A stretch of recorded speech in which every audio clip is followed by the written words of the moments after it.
tennis circuit around Memphis. He can't blackball me anywhere else because a lot of people really don't give a damn what he said because of the fact that when I go in the ring, like I said before, I'm one of the last of the old school that actually is built the same. I actually go in and work and wrestle like I did 10 years ago, and I actually still can do my same interviews because there hasn't been too many people in the wrestling business that can talk on the microphone as well as I can. Those guys, Stone Cold, Rock, I had to deal with those guys way before they went to the WWF, and I gave them something to take to the WWF. Like Stone Cold. Stone Cold was coming out of Chris Adams Wrestling School when I was the Texas Heavyweight Champion, and he used to watch my interviews with me and Iceman King Parsons, and he took a lot of the stuff that I used to say and took it to WWE and made a T-shirt out of it and made millions of dollars with it. And, of course, I wasn't upset about it because sometimes imitation is the sincerest form of flattery. And I can remember years ago when I would say that to Jerry Lawler, you know, I'm going to open up a can of kick butt on your behind. Because I couldn't use profanity. I couldn't say I'm going to open up a can of whoop ass, and I just couldn't do that. But Stone Cold took it, and people, thought that it was his saying. Well, Rock, even way before that, when Rock came through my hands as Flex Kavana in Memphis, I used to talk about Rock so bad. I used to talk about him so bad, and I used to say, you're going to make history.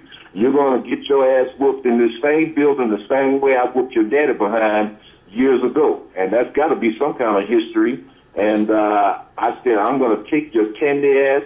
And, that's where Rock get that from me. He took it up to WWE, made a T-shirt out of it, and made millions of dollars with it. And Booker T, Booker T took a lot of stuff from me because Booker T and his brother, I didn't train them to get into business, but I helped push them a lot into business. I made a call to Joe Pedicino for Global Wrestling. Of course, they went to Global Wrestling and became the Harlem Heat Express. And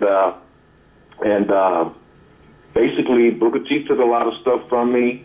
Basically, my catchphrase, I used to end every catchphrase with sucker, but I would call it mother sucker. Instead of saying, the F word, I would say, mother sucker. And Booker T took that and went to WWE, made a T-shirt, and made millions from it.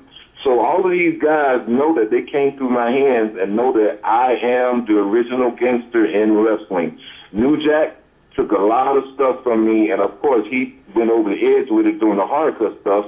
But as far as New Jack was a complete carbon copy of me, and I don't mean to say that he stole everything from me. New Jack was probably just being himself, but a lot of the stuff that he did, I had did it way years before New Jack even thought about doing it, because I was wrestling. Has any of these guys ever given you any credit or told you, like, in face-to-face or in person, that, they've given you any credit for... Oh, definitely. For your part? Yeah? Definitely. I mean, Stone Cold would acknowledge that whenever I would come to WWE. Stone Cold would acknowledge that because I used to feed Stone Cold when he came through Tennessee when I was working on top. Stone Cold came through Memphis at that point in time, and we were staying at the same hotel, and I went by Stone Cold's room, but then he was just Steve Austin, Stunning Steve. And I went by his hotel room, and he had a sack of potatoes and a bag of rice. And I go, hey, Steve, what are you doing? He said, I'm getting ready to cook my lunch. I said, what are you having? He said, well, I'm having potatoes and rice. I said, oh, that's cool. I said, well, what are you going to have for dinner? He said, potatoes and rice.